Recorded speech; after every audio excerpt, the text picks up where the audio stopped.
அனைவருக்கும் வணக்கம். திருக்குறள். நாம் எவ்வளவு படித்திருக்கின்றோம் என்பதை விட அந்த படிப்பினால் என்ன பயன் அடைந்தோம் என்பதே முக்கியம்.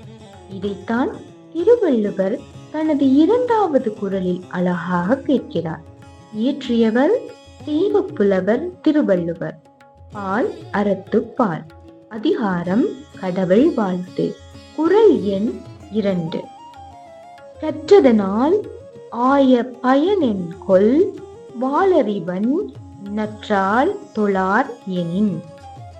இதன் பொருள் என்னவென்றால், வாளறிவன் என்றால் தூய அறிவு வடிவானவன் என்று அர்த்தம்.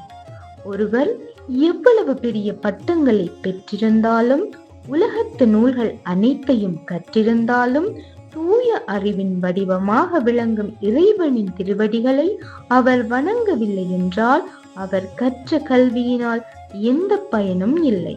அதாவது கல்வி என்பது நமக்கு அறிவை மட்டும் தருவது அல்ல, அந்த அறிவு நமக்கு இறைவனிடம் பணிவை உண்டாக்க வேண்டும்.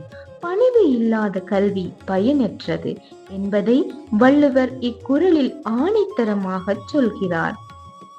நன்றி.